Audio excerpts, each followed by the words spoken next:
No tender voice like thine can peace afford. I need thee, oh, I need thee.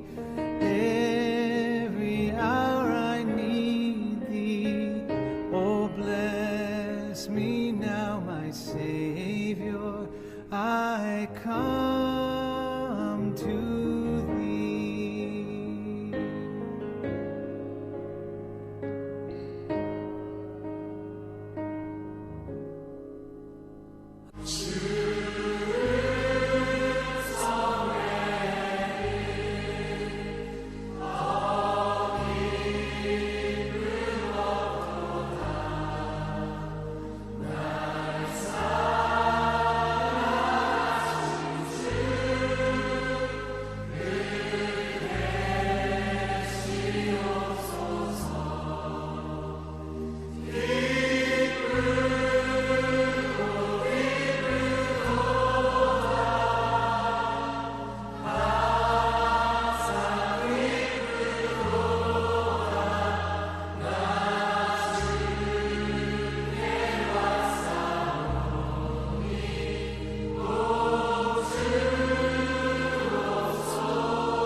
Hallelujah, blessed people.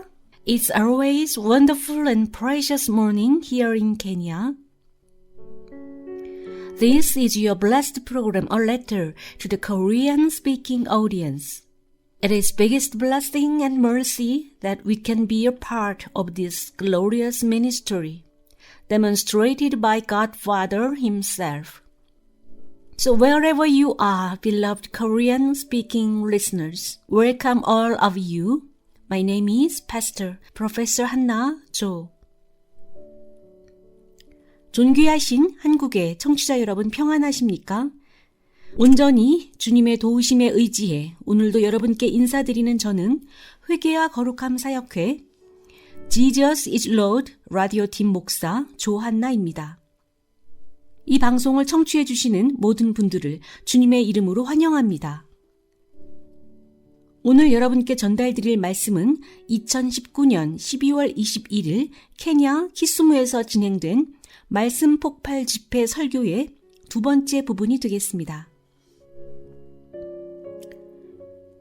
케냐는 12월 22일 키스모 집회 둘째 날 내려오셨던 하나님의 영광의 구름에 대하여 끊임없이 축하하며 또 회개하며 하나님 앞에 나아가고 있습니다. 그럼 바로 말씀을 시작하겠습니다.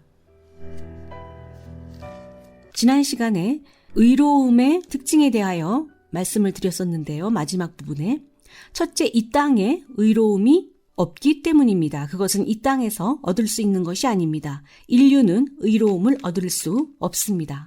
그리하여 둘째, 의로움은 오직 나사렛 예수 그리스도 그 이름으로서만 얻어질 수 있습니다. 세 번째, 그리하여 의로움의 의복은 오직 예수께서 갈보리 십자가에서 하신 희생으로 인해서 주어졌습니다. 오로지 예수님께서 십자가에서 치르신 희생제사, 그것을 통해서 교회가 의로움을 덧입게 된 것입니다. 네 번째, 의로움은, 즉 그 의복을 만드는 의로움은 천국으로부터 온 것인데 따라서 가장 중요한 하나님의 속성, 하나님의 가장 주요한 특징이 됩니다. 다섯째, 그리하여 의로움은, 그 예복은 가장 중요한 벤치마크, 가장 중요한 기준, 주님 앞에 나타나는 문제에 있어 인간에게 가장 필요한 필수 조건이 되었습니다. 여섯째, 오직 의로움만이 하나님 앞에 나타나는 문제에 있어 요구되는 필요한 기준이 되므로 그 의로움이 없이는 누구도 하나님의 현존 앞에 거주할 수 없습니다. 이제 오늘 전달드릴 설교 부분으로 들어가겠습니다. 지금 메시지로 진입할 수 있도록 요점들만을 점검하고 있는 중입니다. 그리하여 7번째는 이 6번째로부터 연유하는데, 그 의로움은 그리하여 하나님께서 누구와도, 그분의 이 의로움이 없이는 누구와도 언약을 맺으실 수 없다는 것입니다. 키스무 말씀 폭발 집회에 해외로부터 오신 분들을 환영합니다. 말씀의 집에 오신 것을 환영합니다. 왜냐하면 야야킬리마니 1으로부터 시작되어 야야킬리마니 2, 센트럴파크 1, 센트럴파크 2 매번의 집회는 모두 교회를 준비시키는 것이었습니다. 한 걸음씩 한 걸음씩 더 앞으로 진전시켜 왔습니다. 그리고 우타왈라 1, 우타왈라 2, 이제 키스무 1까지 왔습니다. 곧 메루 1으로 갈 수도 있습니다. 모든 도시에 기회가 주어져야 합니다. 얼마나 아름다운 말씀입니까? 의로움에 대해 주십니다. 의로움에 초점을 맞추고 계십니다. 또한 의로움이 그 모든 작동의 중심에 있다고 하십니다. 하나님과 인간 사이의 문제에 있어 말입니다. 그리고 우린 아직 본 설교를 시작하지 못했습니다. 전 여전히 여러분을 환영하고 있는 중입니다. 얼마나 아름다운 말씀을 주시는지요. 의로움에 대한 말씀으로 여러분을 환영하게 하십니다.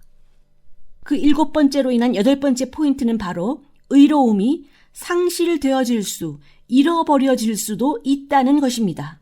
창세기 3장 7절을 기억하십니까? 아담과 이브가 창세기 3장 7절입니다. 무슨 일이 벌어졌습니까? 바깥에 무슨 일이 벌어졌습니까? 태양이 박수칩니까? 할렐루야. 바깥에 계신 분들 녹화해 주십시오. 촬영해 주십시오. 창세기 3장 7절입니다. 이에 그들의 눈이 밝아져 자기들이 벗은 줄 알고 무화과 나무 잎을 엮어 치마로 삼았더라. 말씀하십니다. 의로움은 잃어버려질 수 있다고 하십니다. 상실되어질 수 있습니다. 만약 그 의복이 의로움이라면 지금 창세기 3장 7절에서 조심하라고 하십니다. 잃어버릴 수 있기 때문입니다. 우리 인간의 의로움으로는 하나님 앞에 나타날 수 없습니다. 그곳에 당신이 메시아를 필요로 하는 이유가 있습니다. 또한 말씀하시길 하나님께서는 그가 의인이 아닌 이상 누구와도 어떠한 언약도 맺지 않으십니다. 의로움은 하나님을 대표하는 중요한 속성입니다. 이제 이 모든 것을 보았습니다. 의로움의 예복에 대한 메시지의 도입 부분에서 말입니다. 이제 저는 여러분과 함께 하나님께서 만들어 놓으신 전체적인 틀, 전체적 구조를 보기 원합니다. 의로움의 의복 문제와 관련하여 교회를 위해 세워 놓으신 것입니다. 이제 스가랴서를 함께 보시겠습니다. 스가랴 3장, 의복에 관련된 가장 아름다운 성경 구절입니다. 가능한 많은 것들을 함께 나눌 수 있기를 원합니다. 스가랴 3장 1절부터 보겠습니다. 대제사장 여호수아는 여호와의 천사 앞에 섰고 사탄은 그의 오른쪽에 서서 그를 대적하는 것을 여호와께서 내게 보이시니라. 그가 여호수아를 보는데 대제사장입니다. 여호수아는 여호와의 천사 앞에 서 있습니다. 여호수아가 그곳에 서 있을 때 사탄 또한 등장했다고 말씀하십니다. 사탄은 여호수아의 오른편에 서서 그를 고발합니다. 다른 버전의 성경으로는 그를 대적하기 위해서라고 되어 있습니다. 스가랴는 선지자로서 이스라엘에게 예언했습니다. 그때는 매우 위중한 순간이었습니다. 이스라엘이 포로로 끌려가 있을 때입니다. 바빌론의 포로로 말입니다. 그들은 그곳에서 70년을 살았습니다. 주님께 불순종한 대가로 70년을 바빌론 포로 생활로 살다가 그들이 그곳에 있는 동안 주님께서 주권자 되시는 야훼께서 그분의 주권자 되심을 친히 보여주셨는데 바로 페르시안 왕의 마음을 만지셔서 그로 하여금 하나님의 일을 하도록 만드셨습니다. 왕 다리오의 마음을 움직이셨는데 다리오 왕은 바벨론을 정복했고 페르시안 왕으로서 바벨론을 정복했을 때 주님께서 그를 통해 이스라엘 자녀를 해방시키셨습니다. 그들이 예루살렘으로 돌아와 하나님의 성전을 지을 수 있도록 하셨습니다. 저기를 보십시오. 스크린을 보십시오. 장막 위로 빗줄기가 쏟아집니다. 지금 빛기둥이 내려오고 있습니다. 이때 굵고 흰 빛기둥이 장막 위로 내려오는 모습이 촬영되었고 할렐루야! 왜냐하면 주님께서 제게 오늘 아침 비처럼 쏟아지는 영광을 보여주셨기 때문입니다. 제가 움직임에 따라 몇 차례씩 저렇게 쏟아졌습니다. 오늘 아침입니다. 여기 오기 전에 보여주셨습니다. 하나님의 영광이 비가 내리듯 쏟아졌습니다. 성경이 엘리야를 약속했는데 그 엘리야가 왔다면 결코 이것보다 모자랄 수 없습니다. 하나님의 불이 이곳에 부어지고 있습니다. 오늘 아침 5시경에 보여주신 것입니다. 바로 비처럼 내립니다. 하늘에서 샤워하는 빗줄기가 내려오는 것 같았습니다. 주님께서 키스물을 방문하신다고 말씀하셨습니다. 빛기둥이 쏟아지는 모습을 보십시오. 주님께서 부어주시는 마음입니다. 모든 것을 내어주시길 원합니다. 바깥 교회의 설교자들을 보십시오. 1시간 설교하면서 등록비, 참가비를 걷습니다. 그런 후 그들은 아무것도 당신에게 주지 못합니다. 와우, 저기를 보십시오. 불이 내려오고 있습니다. 이때 핑크빛이 도는 불기둥이 내려오는 모습이 촬영되었습니다. 성경에서 약속한 엘리야가 온 것이라면 그는 만국을 준비시키기 위해 온 것이며 메시아의 오심을 준비하기 위해 온 것입니다. 지금 그 예언이 성취되어 그가 여기 와 있다면 결코 이것보다 모자르게 올 수 없습니다. 놀랍습니다. 교회를 향해 마음을 쏟아붓고 계십니다. 모든 사랑과 땀과 열정을 쏟아내십니다. 아십니까? 그런데 육을 입은 인간은 그러면 자신이 하나님과 동등하다고 생각합니다. 또 이때 다른 영광이 찍혔습니다. 영광이 장막을 뚫고 들어와 제단 위로 내려오는 모습이 찍혔습니다. 하나님께서 하시는 일을 보십시오. 저는 단지 교회가 들어가도록 스가랴 말씀을 전하고 있었을 뿐입니다. 저는 그리스도를 위해 수고를 아끼고 싶지 않습니다. 저는 예수님을 사랑합니다. 정오에 주님을 섬기고 저녁 때 주님을 섬기고 한밤중에도 주님을 섬깁니다. 계속해서 주님을 섬기고 저는 잠을 안 자도 됩니다. 이때 흰 빛기둥 빔이 장막을 뚫고 들어와 선지자님 머리 위로 비추는 영광이 촬영되었습니다. 설교를 다시 이어가도 되겠습니까? 왜냐하면 여러분 중에는 필라델피아에서 오신 분, 브라질에서 오신 분들이 계시기 때문입니다. 우리는 바벨론으로 잡혀갔다가 70년을 포로 생활을 하고 다시 되돌아오고 있습니다. 맞습니까? 스가랴는 이스라엘에게 예언하고 있습니다. 그것은 매우 흥미로운 시점입니다. 그들은 그곳에서 70년을 살았고 하나님께서 돌연 사이러스, 다리오라는 페르시안 왕의 마음을 만지셔서 이들이 돌아오게 하십니다. 바로 바벨론을 정복한 왕입니다. 하나님께서 이렇듯 논쟁의 여지가 없는 주권자 되심을 보여주고 계십니다. 시저 아우구스투스라 불리우던 개혁가를 기억하십니까? 페르시아 왕과 로마 왕입니다. 로마 전 제국의 세금 징수 시스템을 그가 개혁했습니다. 또한 정부의 구조도 개혁했으며 군대 조직도 개편했습니다. 또한 공화제 로마를 전체적으로 제국의 시스템으로 맞춰가고 있었습니다. 세상은 개혁과 변화에 늘 굶주려 있습니다. 주님께서 갑자기 그 페르시아 왕을 사용하셨고 또한 시저 아우구스터스를 사용하셨습니다. 사실 시저 아우구스터스는 높임을 받은 상원에 의해 찬양을 받아 그 이름을 사용하게 되었습니다. 그리고 갑자기 그는 인구조사를 명령합니다. 이로 인해 요셉과 마리아는 다윗의 도시로 옮겨가야 했습니다. 철저한 페르시아 사람 사이러스, 다리오 왕이 하나님의 주권을 확립하기 위해 사용되어졌습니다. 인구조사를 명령했을 때 마리아는 출산의 마지막 단계에 있었고 왕을 옮기게 됩니다. 저의 메시아, 저의 구주, 주님을 이 주권자 되시는 놀라운 하나님의 프로그램 안에서 옮겨가고 있습니다.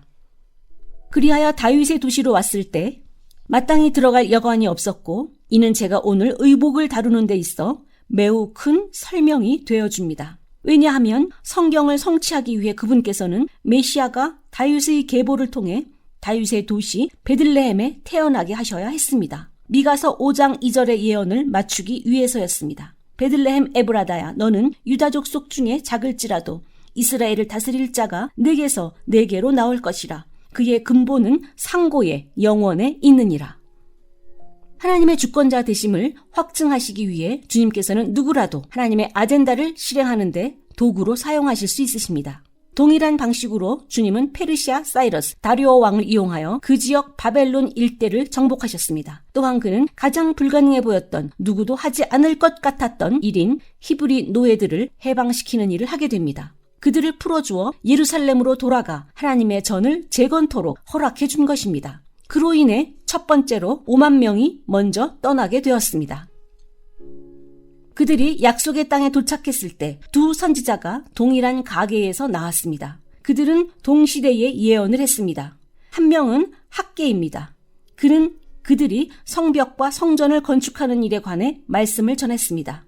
일은 엄청났습니다. 학개는 그들이 아무리 작은 건축물을 세웠다 할지라도 하나님께서 기뻐하심을 그들에게 전해주었습니다. 그들의 영적인 재건을 축하했고 솔로몬 성전의 영광보다 높을 것이라고 말했습니다. 우리는 모두 솔로몬 왕의 영광을 알고 있습니다. 구름으로 내려온 하나님의 방문은 거대했습니다. 이제 학개는 그들을 격려하고 있습니다. 왜냐하면 그 주변국 주변 집단으로부터 많은 방해를 받고 있었기 때문입니다. 왜냐하면 주변국들은 이스라엘이 돌아오는 것을, 그들이 예루살렘 성을 재건하는 것을 염려하고 있었습니다. 왜 그들은 예루살렘에 주님의 전이 세워지는 것을 걱정했습니까? 그들은 정치적인 휘말림을 염려했던 것입니다. 하나님의 전이 건축되어 이스라엘의 하나님이 성전을 방문하면 하나님이 다시 그들과 전쟁을 시작할 것이라고 그들 스스로 말했습니다. 이스라엘이 그들을 칠 것이라고 여겼습니다. 따라서 성전 건축을 극도로 방해했습니다. 심지어 오늘 여러분께 말하고 있는 이도 주님께서 이 두 선지자에게 명령을 주실 때 2003년으로 돌아가서 보면 그분께서는 그분의 손을 이렇게 벽으로 갖다 대셨습니다. 느헤미야 2장 19절에서 20절이었습니다. 저는 일어나서 읽었습니다. 그러나 호론 사람 산발랏과 암몬 사람 관직에 있던 도비야와 아랍 사람 게셈이 이에 관하여 듣고 우리를 조롱하고 비웃어 말하기를 너희가 하는 일이 무엇이냐? 너희는 왕에게 반역하고자 하느냐? 라고 묻기에 내가 대답하기를 하늘의 하나님께서 우리를 형통하게 하시리니 그분의 종인 우리가 재건을 시작하려니와 너희에게 있어서는 예루살렘에서 아무 기업도 없고 어떠한 권리도 없고 아무 역사적 권한도 없다 하였느니라. 따라서 주님께서 이 말씀을 쓰셨을 때 저는 제가 가는 길에 많은 비방과 조롱이 저를 기다리고 있음을 알았습니다.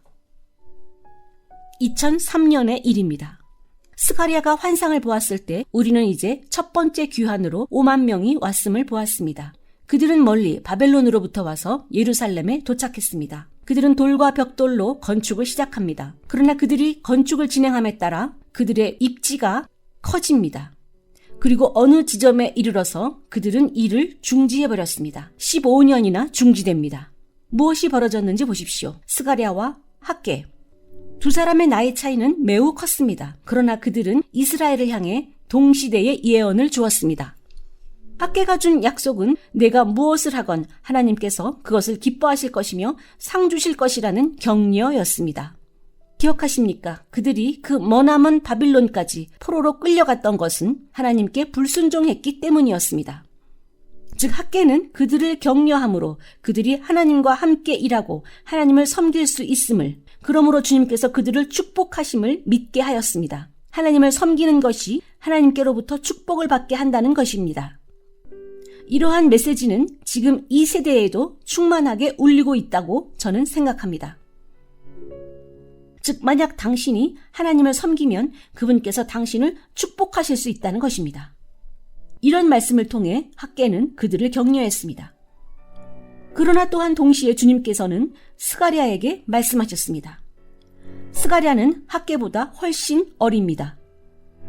사실 스가랴는 성전이 회파됨을 보지 못했습니다. 그러나 학개는 보았습니다. 그리하여 벌어진 일은 이와 같습니다. 그들로 하여금 예루살렘에 주님의 전을 재건하는 일을 다시 시작하도록 해야 함에 급박함이 학개로 하여금 그들에게 산으로 올라가 목재를 가져다가 하나님의 전을 지으라. 하나님의 전이 지어지면 그 안에 기쁘게 거주하며 너희를 축복하실 것이다. 라고 말하게 했다면, 스가랴의 경우에는 주님께서 스가랴에게 말씀하신 방법을 살펴보면 하룻밤 안에 주님께서 그에게 8번을 말씀하십니다. 8번의 환상과 2차례가 넘게 음성으로 말씀하셨습니다. 그것은 일의 긴박성을, 급박함을 말해줍니다. 수행되어져야 하는 이 일의 중대성, 민감함, 심각성을 말해줍니다. 스가랴가 그들에게로 와서 여호수아를 격려하며 돌아가서 일을 시작하라고 합니다. 그들이 바벨론의 포로 생활을 떠나게 되었을 때 당시 그들의 지도자는 2명이었습니다. 수룹바벨은 오늘날 말로 하자면 정치적 리더로 통치하는 역할이었습니다. 그리고 여호수아는 대제사장이었습니다. 종교적 리더로 그곳에 서 있습니다. 그런데 주님께서는 스가랴에게 말씀하십니다. 매우 흥미로운 방식으로 스가랴에게 말씀하십니다. 놀랍습니다. 왜냐하면 그분께서는 스가랴에게 당시의 상황에 대해서 그리고 메시아의 오심에 대해 말씀하시기 때문입니다. 매우 강력합니다. 그분께서 오시는 메시아에 대해 말씀하고 계시는 것입니다. 이제 이 그림을 보십시오.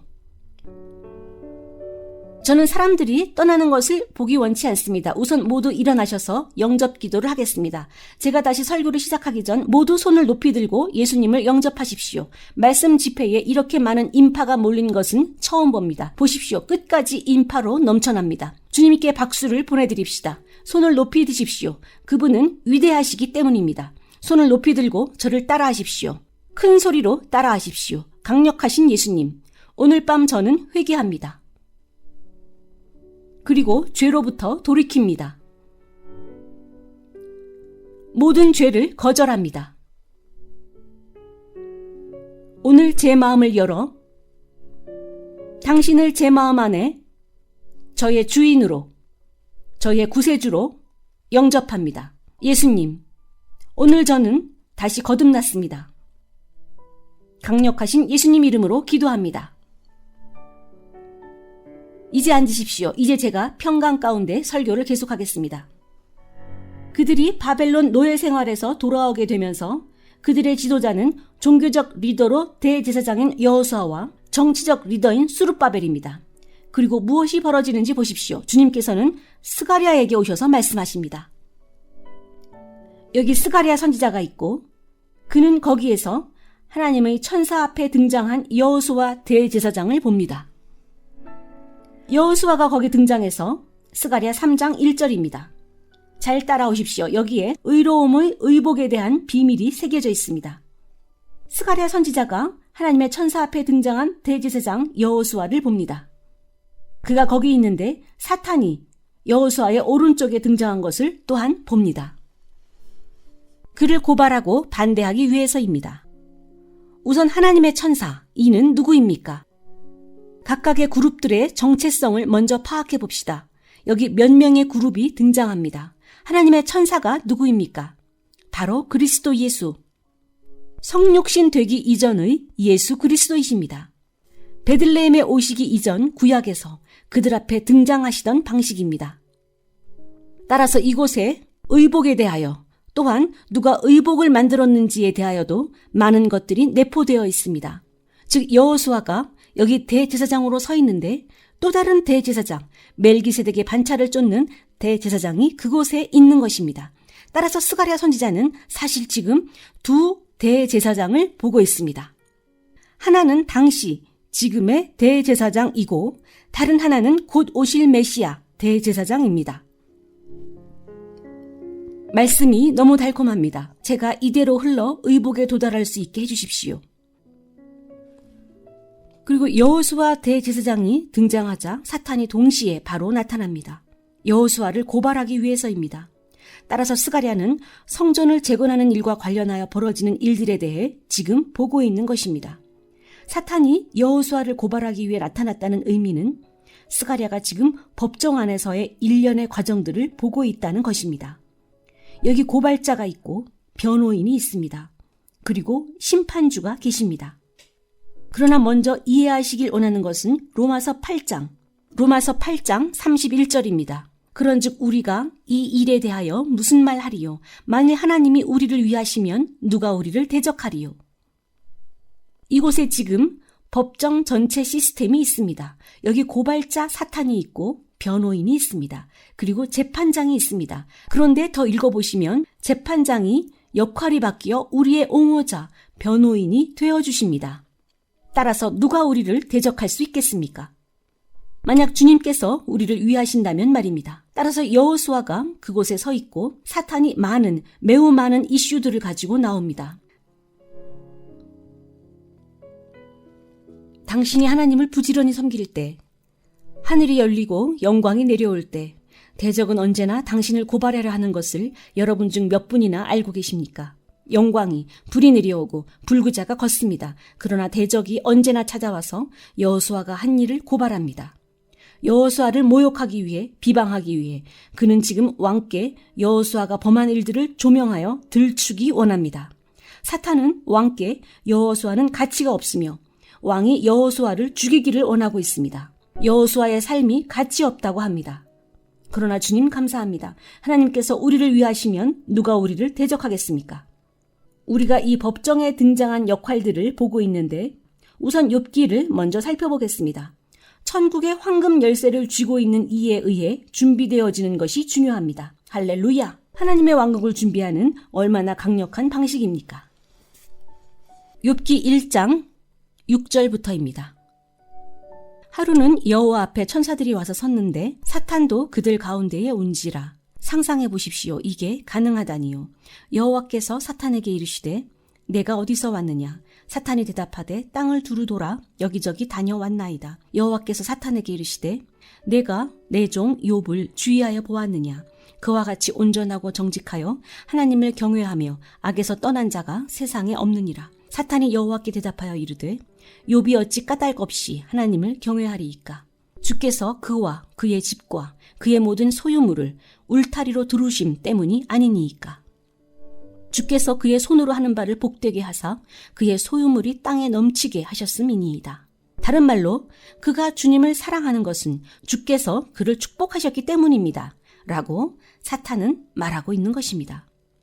그러나 우린 더 높은 이유, 더 높은 원인이 있음을 알고 있습니다.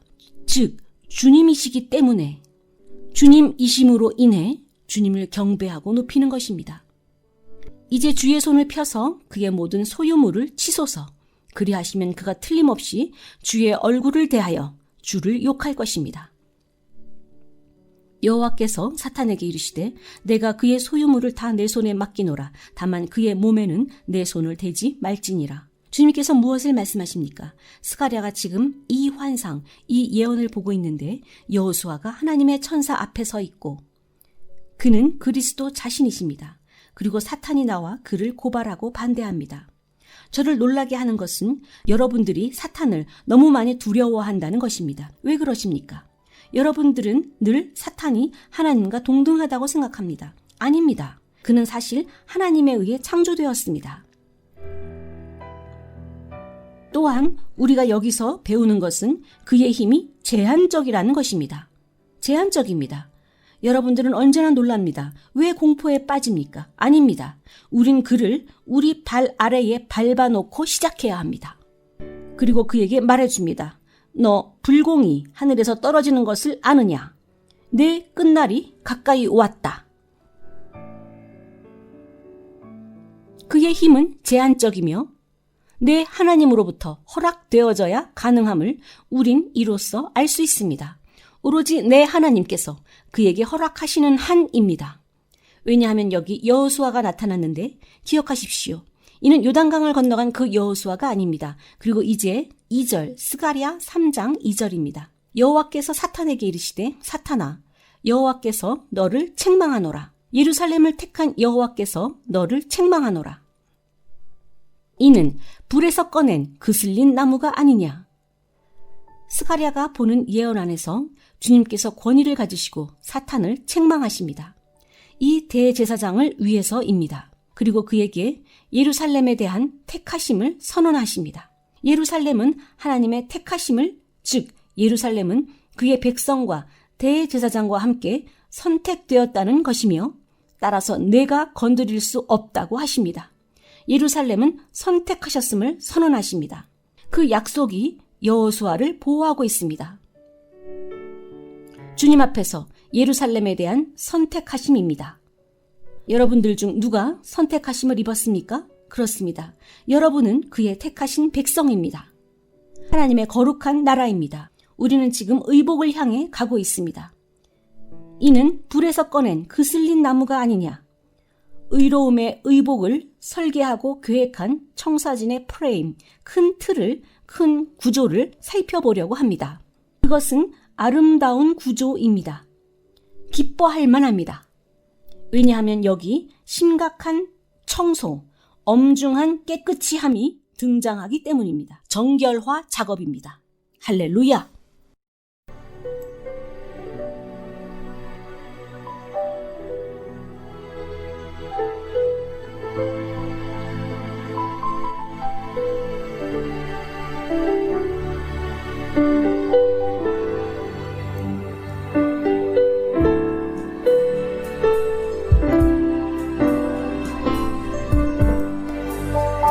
Yesterday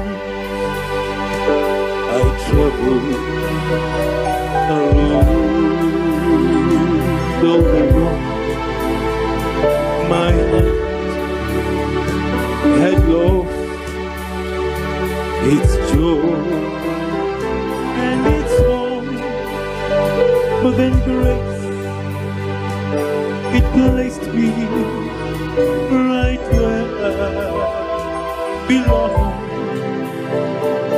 When mercy, it rewrote my heart. We'll sing it one more time. Yes, there is. 오랜 동안 I traveled, I rode all the road, 잘못된 길을 걸어왔네. had lost its joy and its song. 내 마음은 기쁨과 모든 노래를 잃었네. It placed me right where I belong. 그러나 은혜가 나를 바로 내가 속한 곳에 두었을 때 It rewrote my life. 긍휼하심이 내 삶을 다시 썼네. His mercy, 그분의 긍휼하심이 내 삶을 다시 썼네. thank God His mercy, it rewrote my life. Well, I could have fallen 나는 넘어지고 way down. 내 영혼은 던져져 버렸으나 감사하게도 긍휼하심이 내 삶을 다시 썼네. Thank God His mercy, 하나님 감사합니다. 그분의 긍휼하심이 내 삶을 다시 썼네. thank God His mercy, His mercy. My life. Oh, I could have fallen, my soul had 나는 넘어지고 내 영혼은 던져져 버렸으나 하나님 감사합니다. seen. 그분의 긍휼하심이 내 삶을 다시 썼네. What's clean?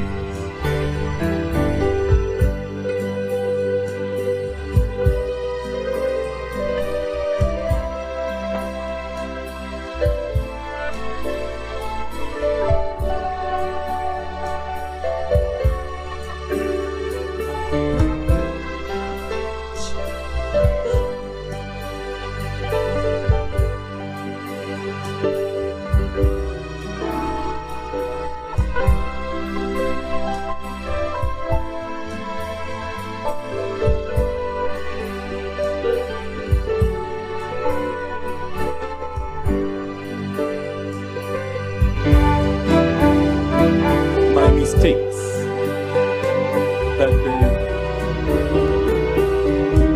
He turned into miracles. My tears, Jesus, He turned into joy. And all the past sins were forgiven.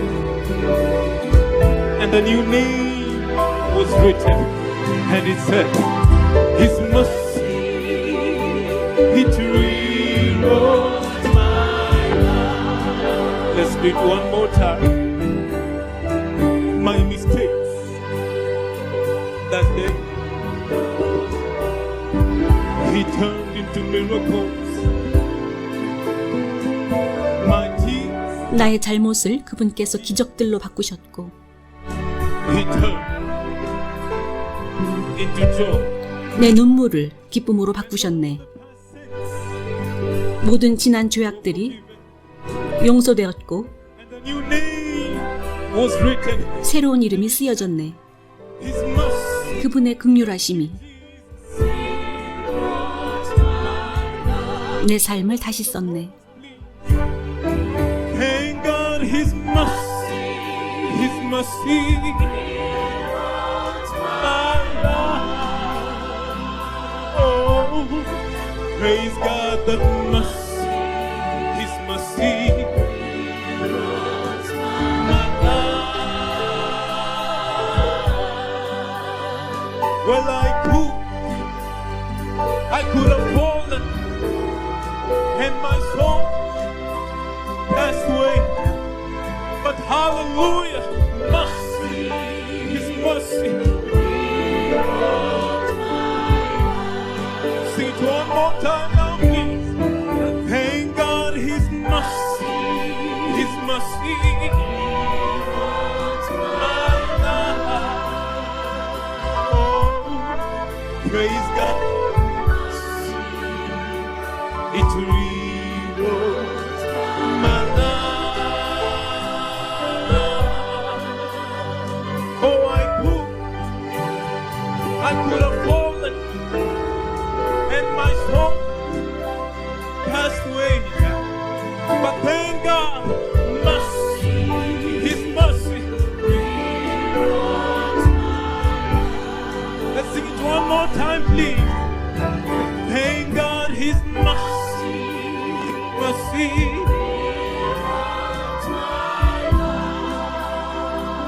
Oh, praise God, that mercy, His mercy. My life. Well, I could have fallen, my soul passed away. Praise God, that mercy, His mercy rewrote my life.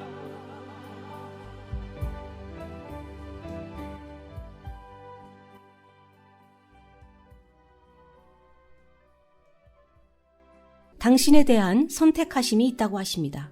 지금 우리는 그리스도 앞에 등장한 여호수아를 보고 있습니다. 베들레헴, 빵의 마을에 나타나시기 이전의 그리스도입니다. 이 모든 것이 설명될 것입니다. 지금 이 사람은 불 가운데서 급히 채낸, 급하게 빼낸 그슬린 나무가 아니냐. 주님께서 말씀하시는 것은 이스라엘이 어느 한날 이집트라 불리우는 불 속에서 급하게 빼낸 그슬린 나무라고 하시는 것입니다. 또한 이 이스라엘은 여러분이 보신 소돔과 고모라처럼 다 타들어갈 때까지 그렇게 불 속에 그냥 버려져 있을 수도 있었습니다. 만약 하나님의 그 비상식적인 긍휼하심이 아니었다면, 페르시아의 그 무신론자 왕을 통해서 보이신 긍휼하심, 그것이 아니라면, 왜냐하면 그가 갑자기 돌연히 칙령을 내려 가장 벌어지리라고 예상될 수 없었던 일로서 주님께서 또다시 바벨론이라 불리우는 불에서 급히 채서 끄집어내신 것입니다. 저는 또한 여기 앉아 계신 누군가 아담의 에덴 동산의 타락으로 지옥불에 떨어질 상황에서 하나님의 긍휼하심으로 건짐을 받은 것을 알고 있습니다. 즉 당신도 아담의 타락 이후로 당신의 DNA 속에 그 부패함을 상속받았으므로 당신 역시 지옥의 불 속에서 처해 있게 된 것입니다. 누군가가 당신을 불 속에서 잡아채 꺼내주기 이전에는 말입니다.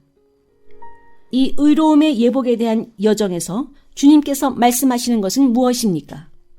그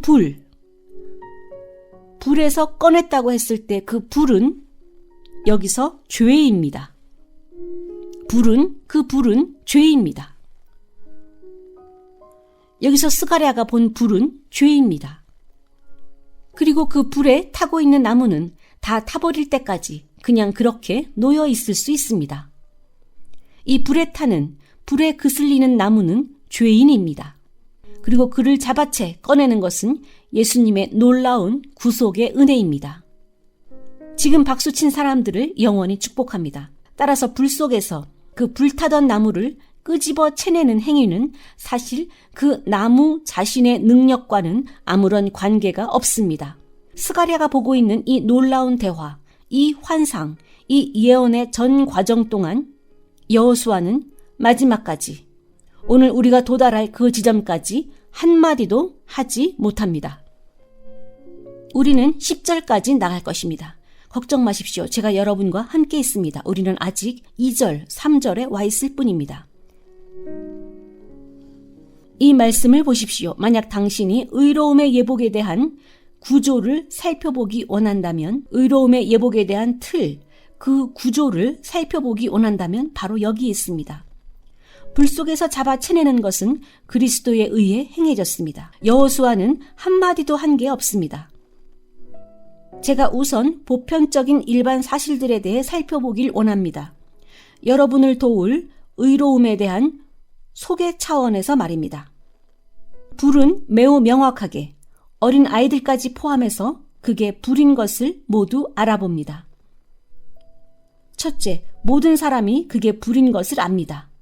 둘째, 모든 사람이, 아기들을 포함해 그 가스레인지 높이만큼의 키가 자란 아기들도 그 불꽃이, 그 불이 위험한 것을 압니다. 우린 지금 불이 죄라는 문맥 안에서 이 대화를 나누고 있습니다. 우선 모든 사람이 그게 불이라는 것을 알며, 둘째, 불을 만져보려 하다가 불이 위험하다는 것을 모든 사람이 압니다. 즉 불은 태워버린다는 것을 압니다. 셋째, 불은 매우 빨리 번진다는 것을 압니다. 매우 빠릅니다. 캘리포니아의 산불이나 무엇이 되었든 정말 매우 빨리 번집니다. 캘리포니아 불에서 우리가 볼 수 있는 그 다음 특징은, 불은 당신의 인격이나 지위나 성격 등등과 아무런 상관없이 당신을 덮친다는 것입니다. 불은 단순히 누군가를 불태웁니다. 이 문맥 안에서 우리가 캘리포니아 불로부터 볼 수 있는 것은 때론 당신이 불을 끄려고 한다는 것입니다. 그런데 그 불을 제대로 끄지 못하면 그 다음날 아침 심각한 결국을 맞이할 수 있습니다. 다음날 아침 일어났는데 당신이 껐다고 생각했던 그 불이 여전히 바람을 타고 번지고 있는 것입니다. 우리는 불에 대해, 그리고 이 불은 죄라는 문맥 안에서 나누고 있습니다. 우리가 오스트레일리아에서 보는 불, 화재를 일으키는 요인으로 건조한 기후에 처할 때 불을 갖고 장난치지 말라고 합니다. 오스트레일리아에서 불장난은 금지입니다. 건조한 기후에 바싹 마른 덤불이 있습니다. 그런 곳에서 옥수수를 구워 먹거나 고기를 구워 먹는 행위는 절대 금지입니다. 이게 바로 불입니다. 모든 사람이 불의 위험성을 압니다. 누구라도 나는 불이 위험한 것을 몰랐습니다 라고 할 수 있습니까? 그런데 왜 사람들이 그 주위에서 놀면서 죄의 위험성을 몰랐다고 말합니까? 만약 당신이 오늘 그 죄를 철저히 닫아버리지 않는다면 그것이 쉽게 당신을 망쳐버릴 것입니다. 때문에 말씀하십니다. 모른단 말이냐? 이 불에 그슬린 나무, 이 사람이 여기 있는데 불 속에서 끄집어낸 타담한 나무이다. 나는 사실 그에 대한 선택 때문에 그를 끄집어낸 것이다. 그가 무언가 위대한 일을 했기 때문이 아니다. 라고 하십니다. 하나님의 선택이 그의 위에 있는 것입니다. 따라서 이 말씀을 통해 사탄이 등장해 여호수아를 고발하는 이유를 보면 이제 3절입니다. 여호수아가 더러운 옷을 입고 여호와의 천사 앞에 서 있기 때문입니다. 이를 상상할 수 있겠습니까? 여호수아가 주님 앞에 나타났는데 더러운 옷을 입은 채입니다. 이 더러운 옷이 히브리어로 무슨 뜻인지 아십니까? 히브리어 유사 표현으로 무엇인지 아십니까? 더러운 옷입니다. 저는 이사야 64장 6절에서 읽어드렸습니다. 인간으로서 의로움을 얻을 수 없다고 말씀해 주셨습니다. 때문에 예수 그리스도께서 그분이 상속받아 지니고 계신 의로움을 우리에게 전달해 주시기 위해 천국으로부터 오셔서 빌립보서 3장 8절 9절에 따르면 하나님 자신의 의로움을 우리에게 주신 것입니다. 여기서 더러운 옷의 히브리어 뜻은 인간의 배설물, 대변으로 더럽혀짐이라는 뜻입니다. 인간의 대변입니다. 상상이 되십니까? 주님 앞에 나타났는데 당신이 옳은 상태의 모습이 아니라면 그것은 주님께는 당신이 인간의 똥이 여기저기 묻은 옷을 입고 서 있는 것으로 보인다는 뜻입니다. 여기서 인간의 배설물, 똥이 의미하는 것은 너무나 많습니다. 지금 이 자리에서 말하고 싶지는 않습니다. 여호수아가 주님 앞에 더러운 옷을 입은 채, 더러운 누더기 옷을 입은 채 서 있습니다. 이제 왜 사탄이 여호수아를 공격하는지 아셨습니까? 주님께서 모든 사람의 마음을 다 훤히 보시고 아십니다. 매 사람의 의도와 계획을 다 아십니다. 당신의 마음을 다 아십니다. 제가 다 보는데 주님은 얼마나 더 잘 보시겠습니까? 누가 어디에 앉을지, 무슨 옷을 입을지, 내가 이렇게 말하면 그 사람이 어떻게 반응할지 제가 다 아는데 주님은 어떠하시겠습니까?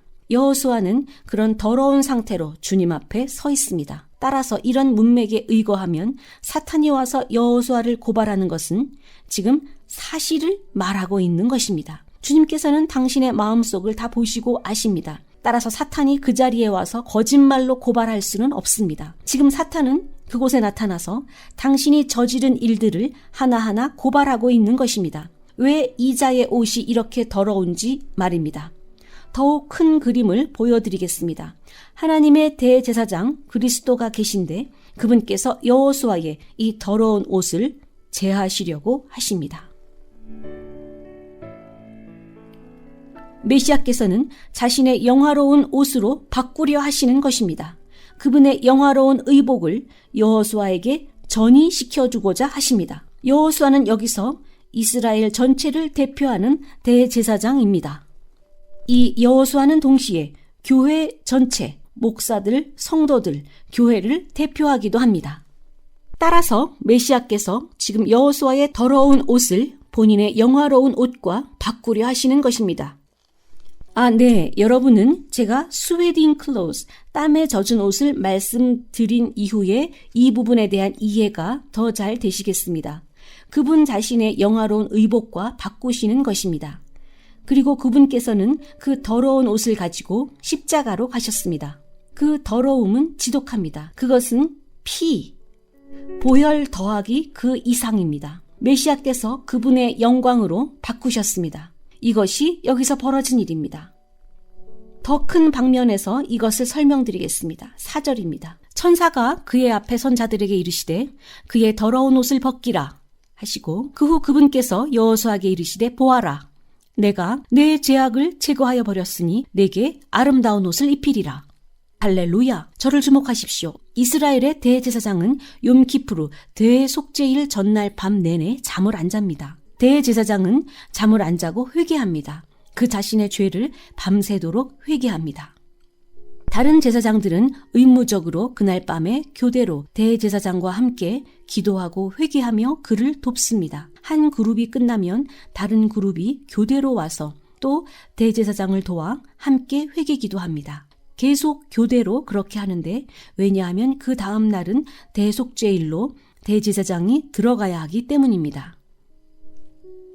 얼마나 많은 사람들이 내년 이맘때 다시 키스무에서 말씀 폭발 집회를 하는 것을 동의하십니까? 만약 주님이 그때까지 안 오시면 내년 이즈음 다시 키스무에서 만납시다. 이곳이 강력합니다. 여기 의로움의 말씀이 있습니다. 이렇게 교대로 조를 짜서 대제사장이 자신의 죄를 회개하는 기도를 함께 도와줍니다. 기억하십니까? 그 다음날 그가 들어가는데 만약 옳지 않은 상태이면 하나님께서 그를 치실 것입니다. 내 친구이신 그분께서 방문하셔서 그를 치실 것입니다. 만약 그가 준비되어 있지 못하다면 말입니다.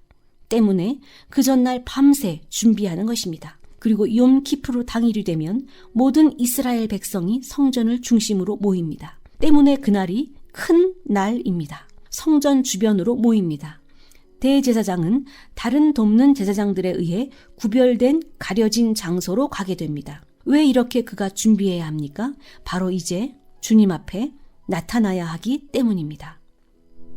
돕는 제사장들이 대제사장을 따로 구별된 가려진 장소로 데려가 그의 모든 옷을 벗기고 그를 씻기기 시작합니다. 더러움이 없을 때까지. 안 그러면 그는 죽기 때문입니다. 정결케 씻긴 후 새로운 의복을 입힙니다. 그 후 대제사장은 건너가 희생양을 도살합니다. 그리고 들어갑니다. 그 자신을 위해 바친 것입니다. 기억하십니까? 그의 의복 밑에는 작은 종들이 달려 있습니다. 무슨 일이 벌어지면 줄을 매달아 그를 끌어내야 합니다. 이렇게 첫 번째 희생제사를 자신을 위해 드린 이후에 다시 그 의복을 벗고 다시 씻깁니다. 그리고 다시 새 의복을 입힙니다. 그리고 건너가 다시 짐승을 도축합니다. 이번에는 제사장들을 위해 바치는 것입니다. 그는 이것을 3번 반복합니다. 세 번째는 이스라엘을 위한 것입니다. 보십시오. 주님 앞에 나타나는 것은 농담이 아닙니다. 여호와 앞에 나타나는 것은 농담이 아닙니다. Hi God, 하나님 안녕하세요. 손은 주머니에 넣은 채 저를 축복하셔야죠.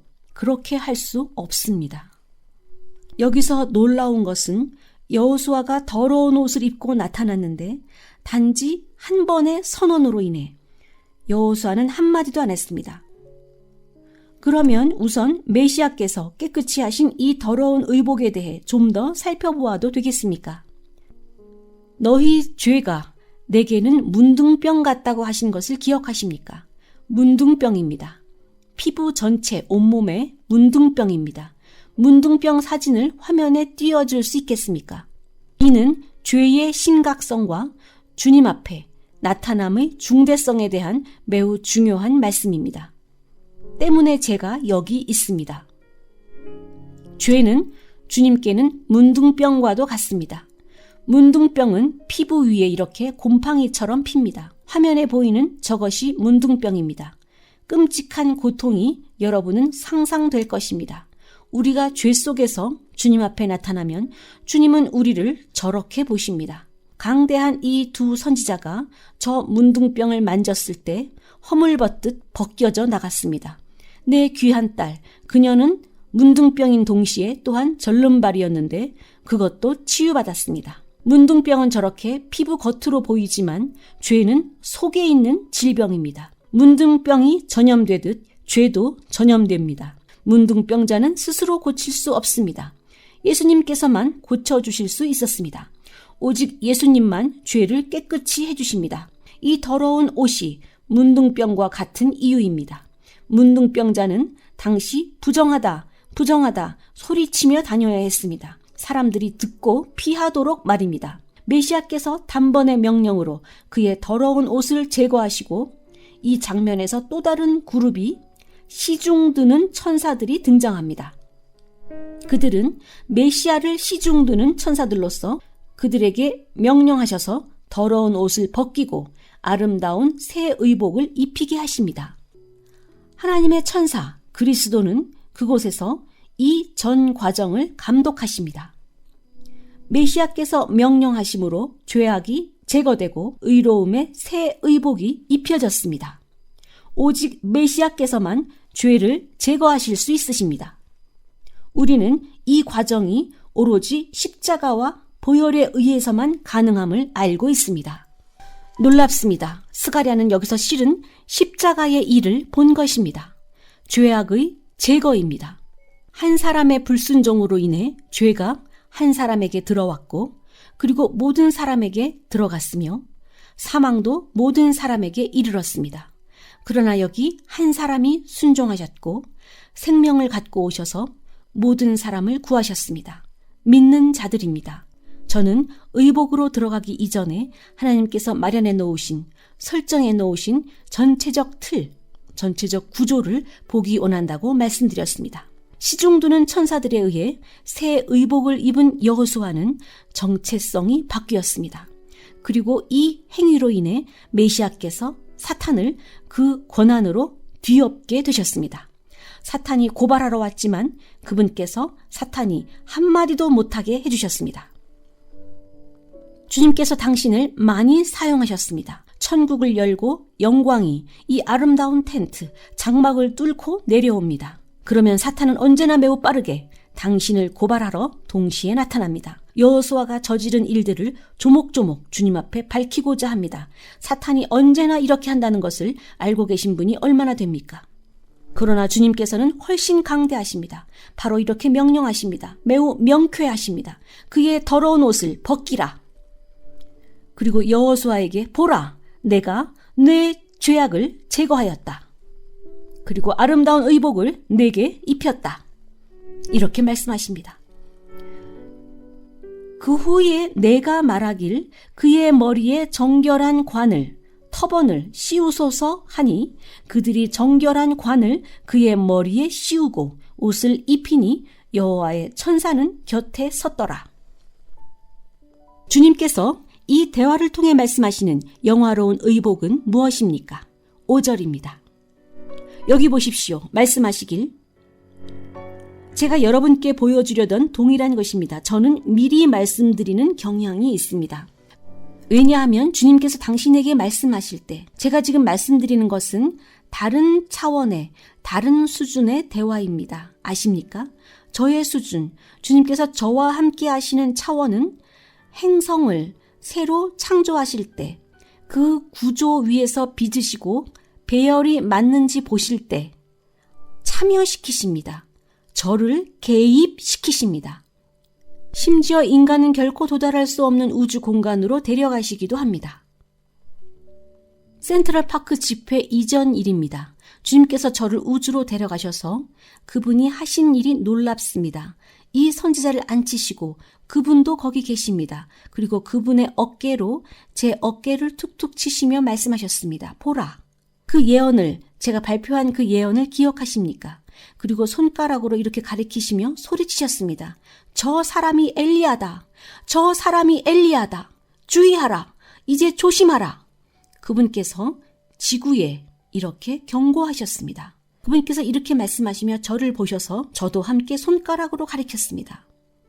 그리고 제가 영광이 핀처럼 그 끝이 제 머리 위로 내려 꽂히는 것을 예언 발표했습니다. 그리고 저기 보십시오. 영광이 정확히 와야 할 그 위치로 내려왔습니다. 따라서 이 정도 수준의, 이 정도 차원의 개입은 지금 박수치신 분, 처음으로 박수치신 분, 그분의 천국 안에서의 영생을 축복합니다. 따라서 여호수아에게 지금 아름다운 옷이 입혀졌습니다. 그런데 당신은 이제 스가랴가 개입해 들어간 것을 보셨습니다. 스가랴가 말합니다. 깨끗한 터번, 정결한 관을 씌우라. 그가 개입해서 지시를 내리고 있습니다. 이분이 바로 야훼이십니다. 야훼께서는 이렇게 일하십니다. 할렐루야. 정말 놀랍습니다. 왜냐하면 지금 더러운 옷을 벗겼고 깨끗한 옷을 입혔는데 이제 스가랴가 정결한 관을 머리에 씌울 정도로 그 수준으로 자유재량과 권위를 부여받은 것입니다. 터번은, 이 머리에 씌우는 관은 제사장직을 상징함을 기억하십니까? 여기서 주님이 말씀하시는 것은 그 머리 위에 터번을, 관을 두었다는 것은 이제 우린 출애굽기 39장 30절을 보겠지만 그리로 가기 이전에 우선 그 터번에는, 그 머리에 씌운 정결한 관에는 이마 부분에 금으로 된 패가 달려 있습니다. 금으로 된 판으로 만든 것입니다. 푸른 빛이 도는, 자세한 것은 말씀드리지 않겠습니다. 그것을 앞 이마 쪽에 붙였습니다. 그리고 그 금으로 된 패 위에 쓰기를 여호와께 거룩히 바쳐진 Holy unto the Lord 이라고 되어 있습니다. 그것은 의복과 관련하여 매우 심각한 메시지를 전달합니다. 왜냐하면 의로움의 의복을 당신이 입을 때, 당신이 그것을 입을 때, 여기를 보십시오. 여호수아가 앞으로 당신 앞에 나타났을 때 당신이 의로움의 의복을 입은 여호수아에게서 처음 보게 되는 것은, 가장 눈에 띄는 것은 바로 터번, 머리에 쓴 관이며 그 중에도 이마에 붙인 금패입니다. 그것이 의복의 다른 모든 것을 주장합니다. 다른 모든 것은 뒷배경이 되며 당신이 우선 보게 되는 것은 금패와 거기에 쓰인 여호와께 거룩입니다. 주님께서 이를 통해 영원한 진리를 세우셨습니다. 만약 어떠한 종교라도 소금의 역할을 하려 한다면, 어떠한 종교라도 소금 같은 가치로운 역할을 하려 한다면 그 종교는, 그 종교의 기준은 반드시 거룩함이어야 합니다. 설명드리겠습니다. 여호수아가 여기 있고 그가 당신을 향해 나아오는데 그에 대해 첫 번째로 보는 것은 거룩함입니다. 바로 그 종교가 그에게 전가해 준 것입니다. 그 거룩함이 그의 삶을 바꿨습니다. 때문에 그의 삶은 이제 거룩한 삶으로 드리는 경배가 되었습니다. 그의 삶이 외부로 송출해내는 신호는 이제 거룩, 주님께 드리는 거룩, 주님께 바쳐지는 거룩입니다. 거룩함, 언제나 거룩함, 언제나 여호와께 거룩입니다. 얼마나 놀라운 복음입니까? 강력합니다. 할렐루야.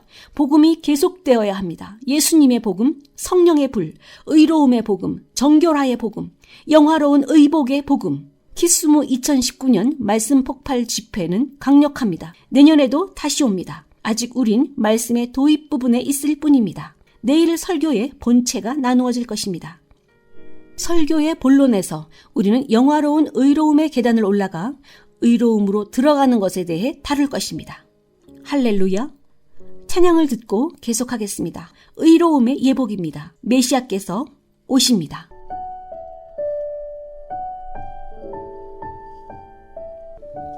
네, 이것으로 오늘 한국어 방송을 모두 마치겠습니다. 다음에 뵐 때까지 평안하십시오. Well, beloved listeners, this is the end of today's program. Thank you very much. My name is Pastor Professor Hannah Jo. Shalom.